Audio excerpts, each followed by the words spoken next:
Australian families chasing a hybrid-powered medium SUV have long gravitated to one option and one option only, the Toyota RAV4. It's been favoured because its hybrid powertrain technology is proven, it's a familiar nameplate, and the underlying package is bloody good. However, in 2025, that has all changed. That's right, Tomo. The hybrid family SUV market has changed dramatically in the last few years alone. So we've assembled three of the newest options that have launched in the last 18 months. The Hyundai Tucson, the Kia Sportage, and the Nissan X-Trail to see which is best. All three options are now available with fuel-sipping petrol-electric hybrid technology, as well as offering all the features and space a modern family could want. We're going to evaluate the way these cars drive, their interiors and practicalities, and also check out the features each one of them offers. Of course, we'll delve into the hybrid powertrain aspect and figure out which one of these cars is the most effective in its hybrid operation. But we also want to figure out which one of these is the smoothest and also the most silent. So if you and your family are ready to take that step into electrification without getting into a full-on EV, stick around, because by the end of this video, you're going to find out which of these hybrid family SUVs reigns supreme. Let's start with the most affordable and the most expensive cars, the South Korean twins under the skin. Kia introduced the hybrid powertrain to the Sportage early in 2024, followed by the Hyundai Tucson hybrid midway through the year. Curiously, while the Hyundai Tucson range offers a hybrid engine option across the entire range, the Sportage hybrid can only be had in two specific variants. In any case, we're looking at the range toppers.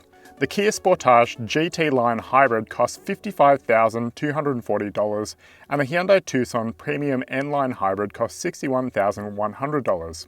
Both are closely related under the skin and utilise a 1.6-litre turbocharged petrol 4-cylinder engine to produce 169 kilowatts and 350 newton meters in the Kia and 172 kilowatts and 367 newton meters in the Hyundai.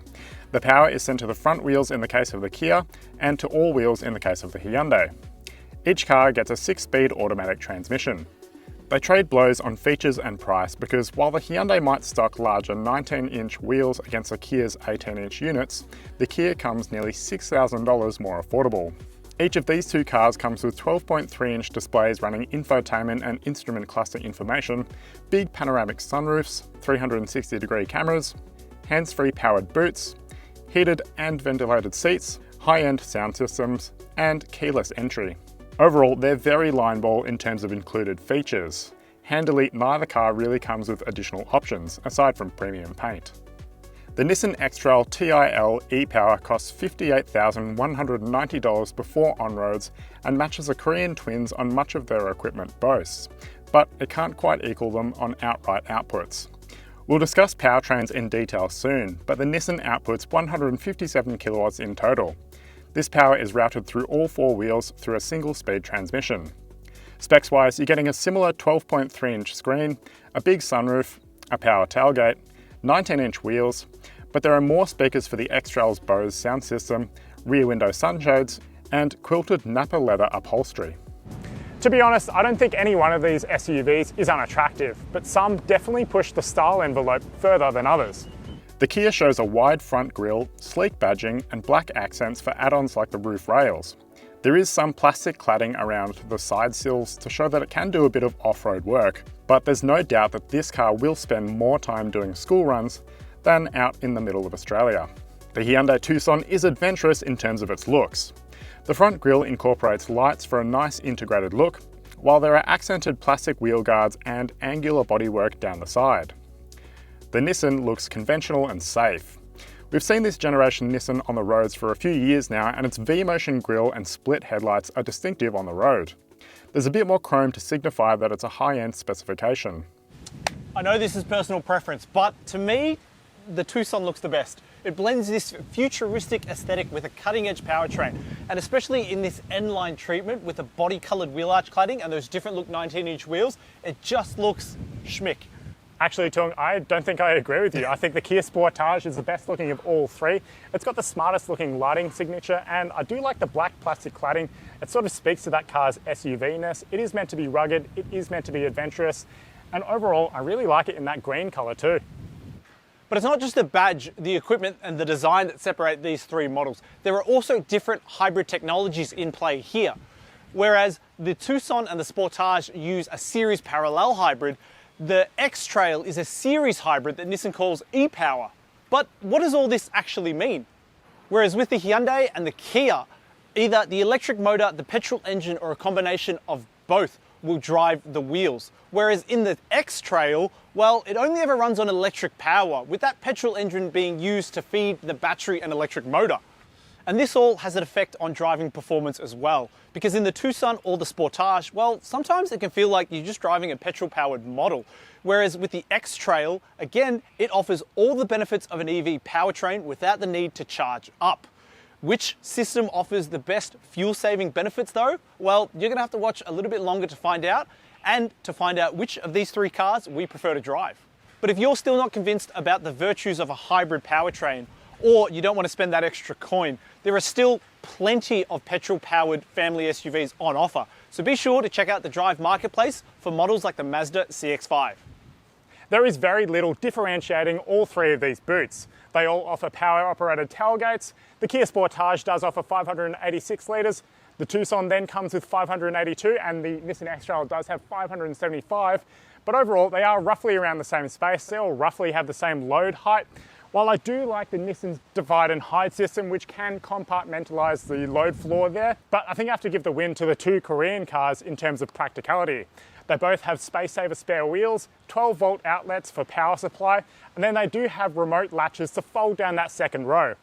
The second row is such an important space for a medium-sized SUV because it has to fit in everybody from the elderly to the newborn and keep them comfortable on long journeys. I'm now in the back of the Kia Sportage and I'm finding that my headroom is a little bit constrained. While the Sportage does come with a sliding second row seat back, it doesn't have ultimately that much space for my head, so I am a little bit constrained. My head is in the roofliner here. For context, I am 194 centimeters tall, but this driver's seat, it has been in my driving position, so it is uniform throughout all of the cars. Now I do find that I've got a decent amount of knee room and space for my feet as well. Now talking in terms of amenities, we've got map pockets, air vents in the back of the center console here. There is a little bit of a cubby to store odds and ends. There are dual USB-C ports that do find themselves on the back of the seat back here. And you are also getting a fold down center armrest, which reveals a pair of cup holders. Overall, the Kia Sportage does hit all the high notes for amenities, and families in the second row here will be well appointed. However, it does lack a little bit of space compared to the other two cars. The Hyundai Tucson offers a similar level of amenity. You've got map pockets, air vents in the back of the center console here. It is tri-zone, but you don't get the controls back here in the second row. It's done in the front instead. You do have USB-C ports. You even get passenger seat controls, so you can move the passenger seat from the second row. That is really handy for Ubers and ride sharing. Now, in addition, you do get a fold-down center armrest with a pair of cup holders. And in terms of space, I'm finding I'm very comfortable in the second row here. I've got really good headroom, probably the best of all three cars. Fantastic knee room, and it differs to the Kia Sportage because there are sort of cutout points for your knees. So you do have a good amount of space for your knees, your feet, and your head. Now, the second row seat base doesn't slide like you might find in the Nissan X-Trail, but it does offer a huge range of seat recline. So it's really nice to have that range of movement. One more thing I want to call out in the second row here is the outboard seats. They do have seat heating. In the back seats of the Nissan X-Trail, there is a ton of features and space. Now, starting on the former, there are map pockets in the back of the seats here, a tri-zone climate control system with controls down on the back of the center console here, USB-C and USB-A ports for charging devices, heating for the outboard seats. There is a fold-down center seat which reveals a pair of cup holders. It's not the easiest movement compared to the other two cars, but that ability is there. Then you are also getting shades for the rear windows, which is really handy when you have kids in the back here. Now, starting with space, there is really good headroom above me. It's possibly not as spacious as the Hyundai Tucson, but I'm behind my own driving position here and I've got good headroom, really good space between my knees and the seat backs, and enough space for my seat as well. The back seats also slide and it does recline, so that is handy to have that sort of adjustability present. Now, talking all three cars together, I think it's a Hyundai Tucson that does it outright for space, around the backseat passengers here and in terms of amenities, but all three cars, they do have a really nice backseat space. Now, we do put a whole lot of effort into getting all three of these cars together, so if you like this kind of comparison content, please show your support by liking this video on YouTube so we can do more of it in the future. Now, let's talk about child seats and fitting families in the second row. As we just heard, space back here is a little bit cramped, which means car seats can have a bit of trouble getting in and out. Don't worry though, because families will still be able to fit 2 car seats back here. And all these 3 cars have ISOFIX points in the 2 outboard seats, as well as top tether mounting points in all 3 positions. One particular feature I do like is that the cargo blind is positionable in 2 different spots, which means you can move it back a little bit and get those top tether straps all the way over without taking that cargo blind out altogether.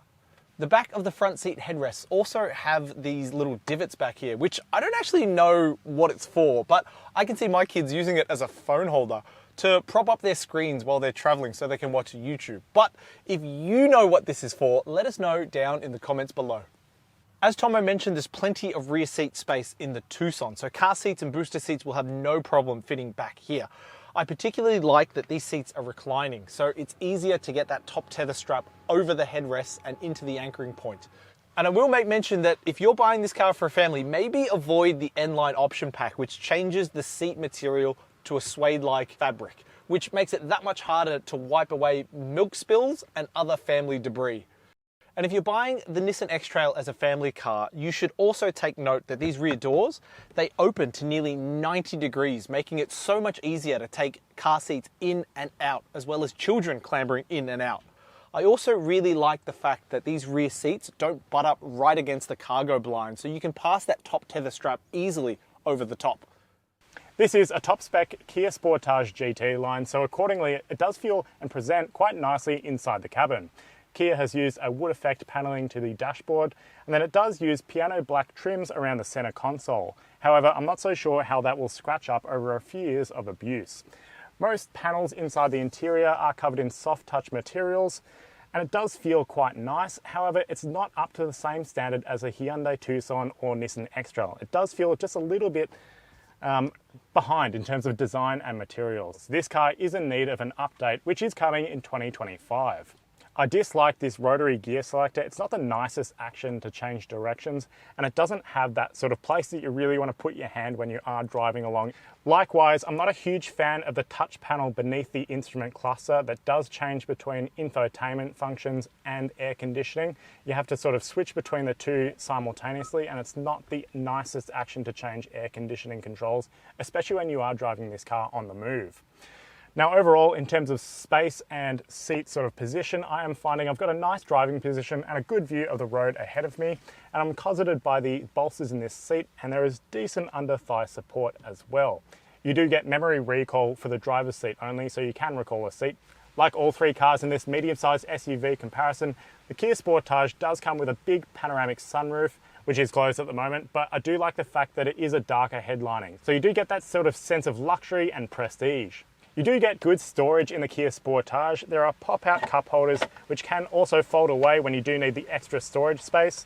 There are button banks for changing all kinds of seat controls, a wireless smartphone charger in addition to USB-C and USB-A charge ports, in addition to a center console compartment, which does hide away items from prying eyes. The Hyundai Tucson has received a thorough boost in terms of not only design, but also materials and functionality compared with its pre-facelift predecessor. I love the way that this curved display integrates within the dash, and the amount of storage space that's been freed up by placing the gear selector on the steering wheel column rather than the center console is really impressive.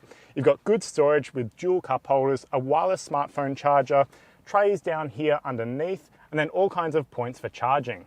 The Hyundai Tucson N-Line specifically gets a suede and leather upholstery for the interior, and I like the way it looks, but not only that, I like the way that it grips you in the seat. There's not so much movement as you're going through corners, and your bum stays firmly planted. The seat support as well, you get really good support around your sides and under thigh as well. The seats offer a very nice amount of adjustability, and there is memory recall, so you can recall your previous driving position. I've got a good view of the road ahead of me, and it does feel like you are sitting a little bit higher than the Nissan X-Trail, but that does sort of hamper on headroom. But overall, I've got great space around me and it does feel like a nice and airy cabin, especially with this black headlining. There is a good amount of light afforded by that huge panoramic sunroof. One final thing that I want to call out on the Hyundai Tucson is this dedicated touch panel for controlling the air conditioning systems. It's not been placed inside the infotainment system, so I love the fact that you can easily adjust that when you are driving on the move. Of all three cars that we're looking at today, it does feel like the Hyundai Tucson N-Line in its premium specification. It does feel like the nicest appointed of all three cars. Just the interior presentation and the materials used, it all feels really premium, which is really impressive when you consider that this is still the mainstream segment. The fit and finish of materials inside this Nissan X-Trail TIL is done to a really high standard overall, and it does reassure that this will be a car that will last the test of time. I'm not a total fan of the color combination going on inside the Nissan X-Trail's interior. You do have elements of black, then brown for some reason, and it does sort of not contend well with this light headlining, but overall it does feel quite nice. I like these Napa leather seats. They do have a nice sort of conform to your body shape, and the material itself does feel quite nice. However, ultimately I do quite like that suede in the Kia and the Hyundai. The driver's seat does offer a good amount of adjustability and it does come with memory recall as well, but you can get a good adjustment for a nice view over the bonnet and towards the road ahead. Now in terms of storage, you've got all the basics. So you have a dual cup holder on the center console, a wireless smartphone charger, a dual door opening center console bin that does have a decent amount of space to hide your odds and ends. And overall, I'm finding that I've got a nice amount of space inside the front row of this Nissan X-Trail. I'm not a fan of the light headlining. It doesn't convey a sense of prestige and luxury like you get in the other Kia and Hyundai products, but you do get a nice big sunroof and it does afford a really nice level of light throughout the cabin. While this Nissan X-Trail does have a tri-zone climate control system, it doesn't get seat ventilation like you get in the Hyundai and the Kia. And now for the easy bit, the infotainment screen and the digital instrument clusters, because all three models that we have on test here, well, there's a 12.3 inch infotainment touchscreen and a 12.3 inch digital instrument cluster. Done. But wait, not all screens are the same, because despite the fact that the X-Trail, the Tucson and this Sportage all feature the same dimensions of screen, well, they're all a little bit different and they all feature their quirks. For example, this Sportage has a quiet mode function, which turns the speakers off in the rear seats in case your kids are sleeping, and sound only comes out of the speakers in the front seats. I also really like this digital instrument cluster, where you can set the theme to the time and the weather, which shows a nice sunny day or a rainy day, depending on what's going on outside. I will also point out that this Sportage is the only model here that doesn't have a head-up display. Is that a deal breaker? Probably not, but it is something of note when you're spending this much money on a family car. All three also have inbuilt satellite navigation as well as digital radio and the support for Apple CarPlay and Android Auto, but not all of them are wireless. Android Auto users here suffer the most because all three need a cable to get that functionality, whereas in the Tucson and the X-Trail you get wireless Apple CarPlay support. And just like the Sportage, the Tucson has its 12.3 inch infotainment touchscreen and 12.3 inch digital instrument cluster connected by a single curved display, which just adds to that upmarket appeal of the cabin. But where the Tucson differs from the Sportage is in its features, because here you get a car wash mode and a valet mode for when you want someone else to drive your car. There's also wireless Apple CarPlay here, but Android Auto users like myself are going to have to bring a cable. The digital instrument cluster is also clear and concise, and I like the theme of it with a black background that really makes the colors pop. The final thing of note in here is the really legible head-up display. It's big too, so you've got your speedo, your speed sign information, all of the stuff that you would want in your field of vision right there in front of you. But it's not always about the size, because while the Nissan X-Trail also gets a 12.3 inch infotainment touchscreen, don't get me wrong, functionality is fine. It feels snappy and quick, but there's just no style to it like you get in the Tucson or the Sportage. And I'll also have to make mention of this 12.3 inch digital instrument cluster, which again works just fine, but the aesthetics are a little bit dull. You get bold white text and that's about it. There's not that many customization options available. Finally, the X-Trail also gets a 10-speaker Bose sound system, which I'm gonna have to admit is pretty banging.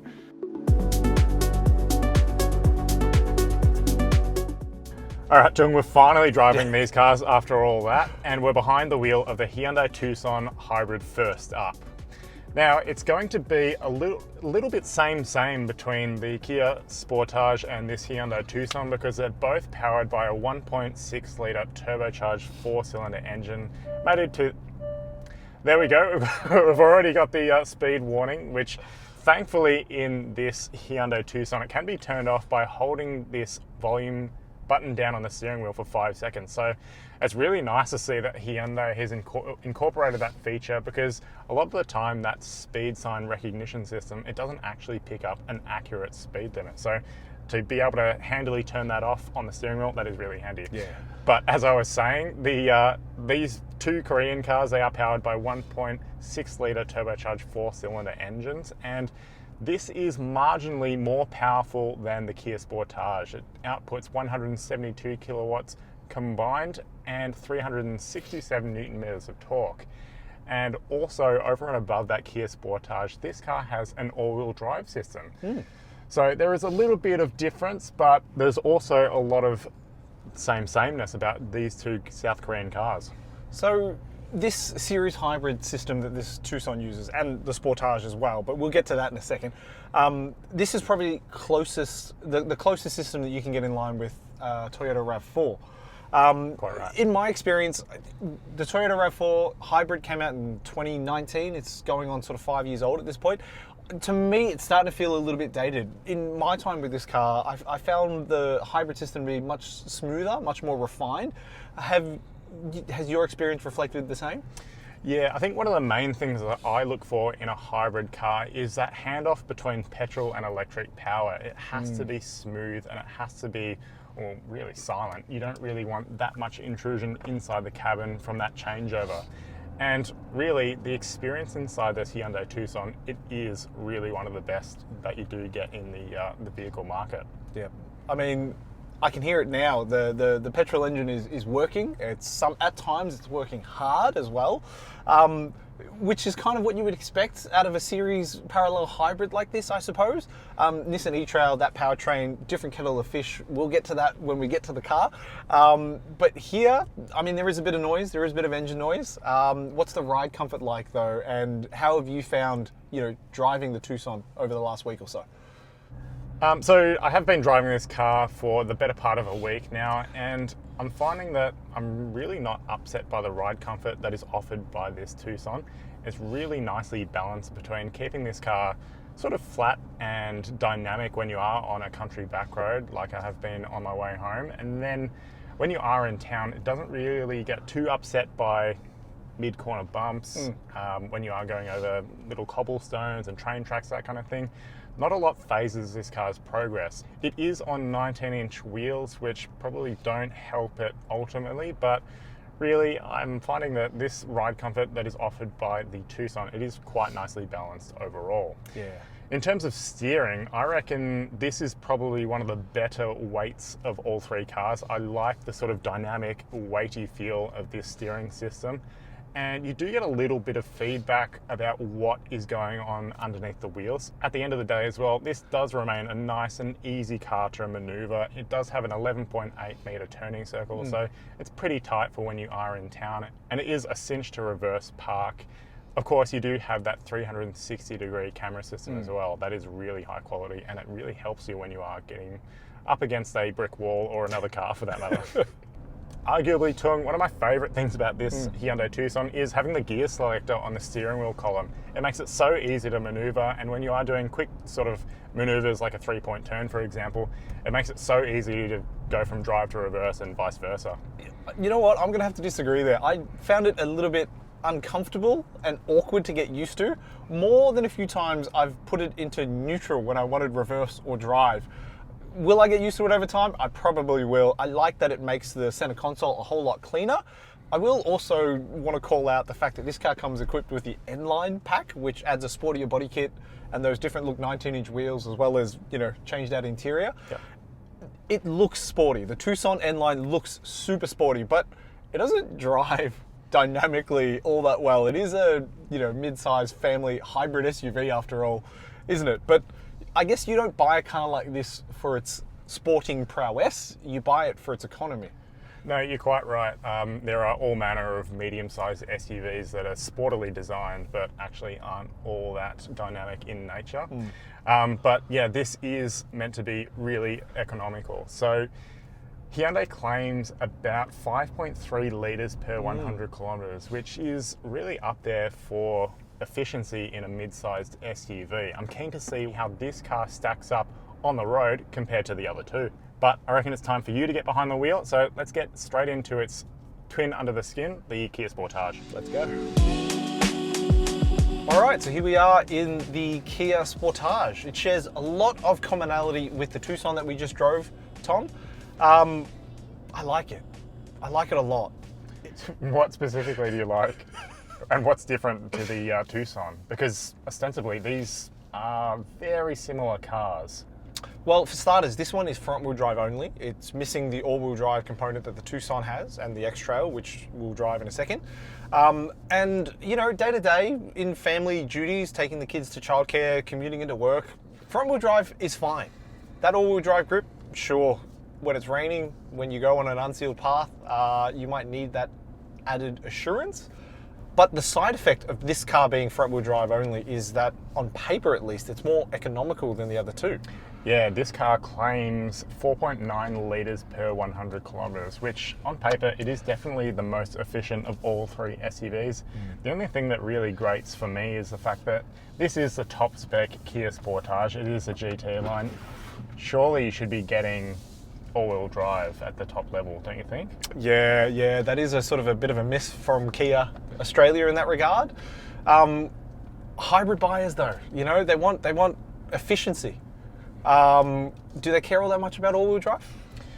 I'm not so sure, but I do think if you want to be playing in this space, I think Toyota offers it with a RAV4. The other two cars we've got on this comparison have got all-wheel drive. Yep. It's not the end of the world, especially, like you say, when you're driving around town. But yeah, I just feel like when you are paying about $56,000 plus on-road costs for this Kia Sportage GT line, it is a little bit of a miss on the spec sheet. Yep.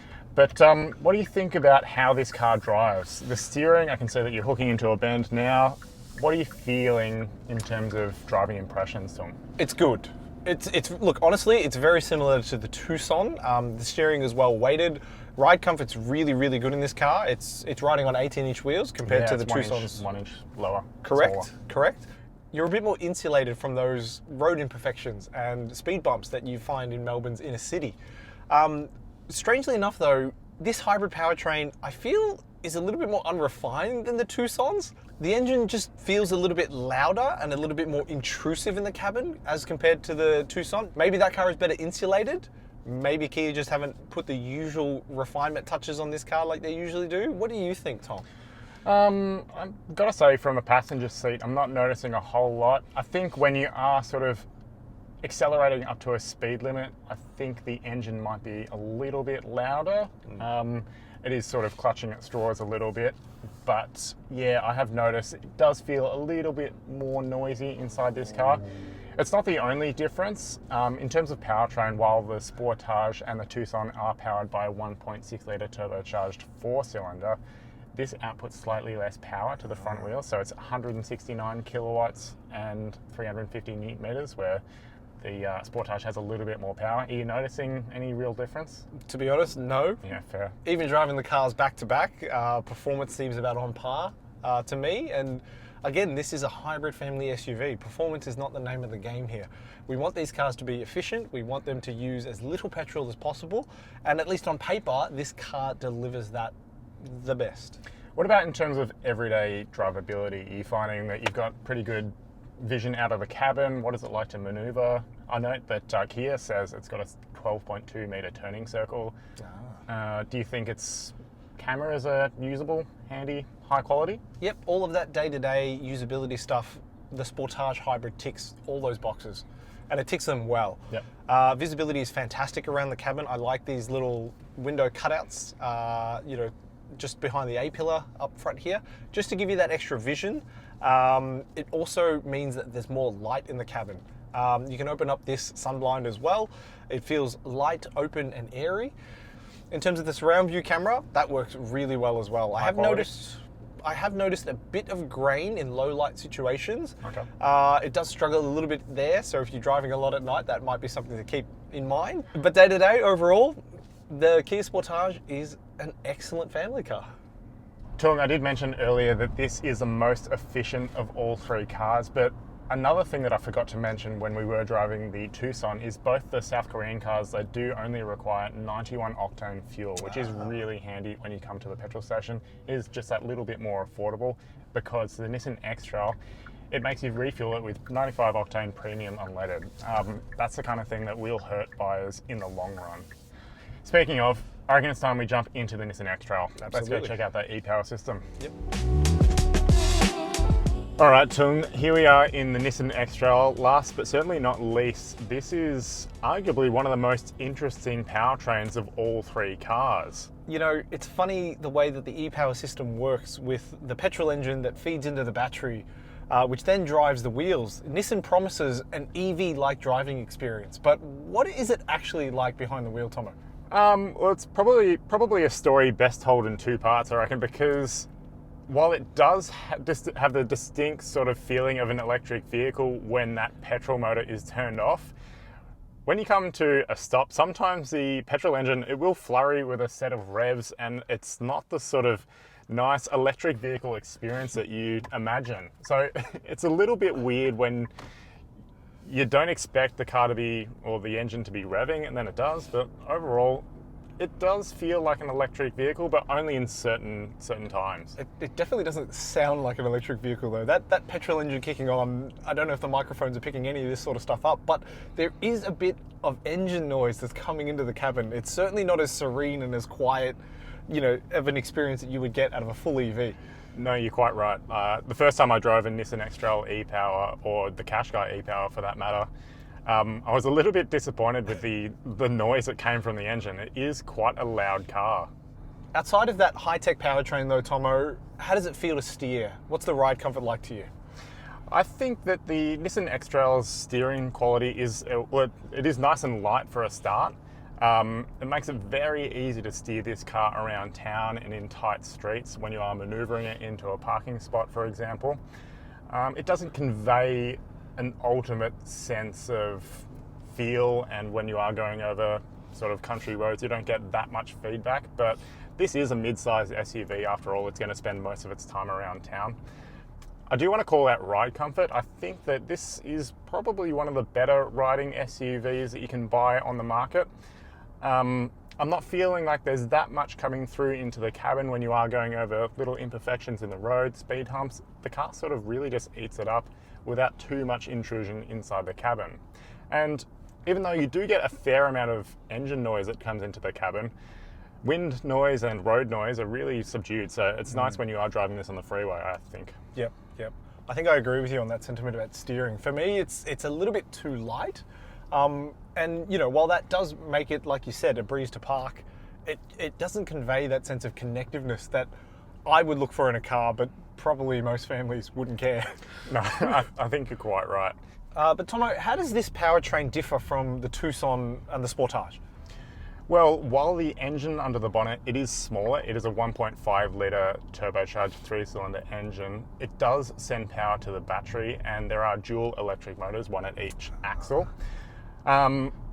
Ultimately, the engine itself is down on power compared to the other two cars. It outputs a total of 157 kilowatts, which is down on power, but it is instantaneous acceleration. So that is handy when you're trying to slot into a gap in traffic.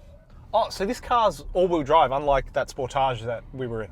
Yeah, so two of the three cars that we have on test in this comparison are all-wheel drive, this being one of them. It is sending power to all four wheels through a single speed transmission. When you do put your foot down, there's no sort of delay in offering up that power. I'm putting my foot down now, and you get a solid shove of torque and power that is immediately sent to the wheels.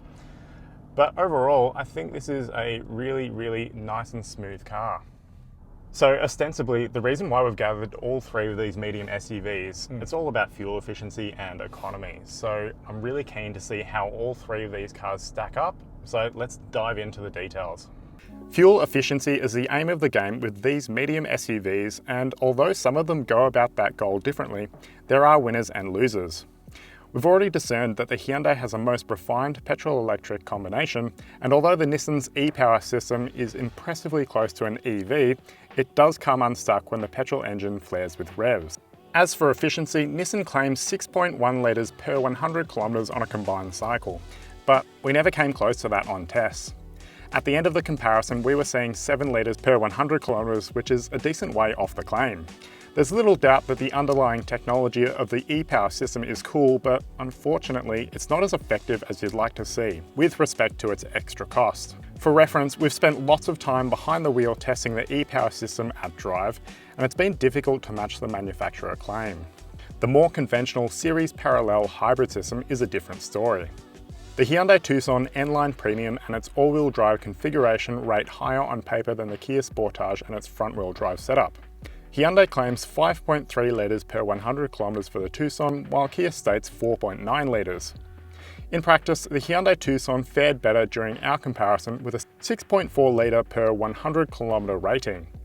The Kia Sportage wasn't far behind, showing a 6.5 litres per 100 kilometre consumption.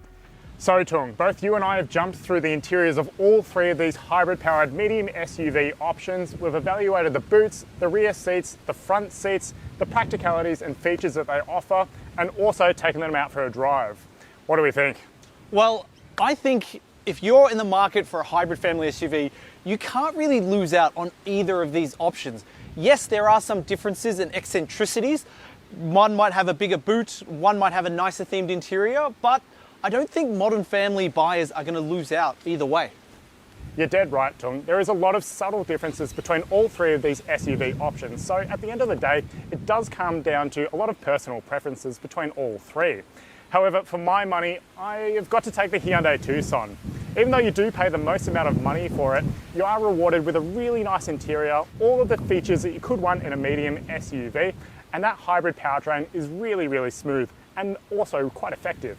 Yeah, I have to agree with you on this one, Tomo. For me, the winner here is the Hyundai Tucson.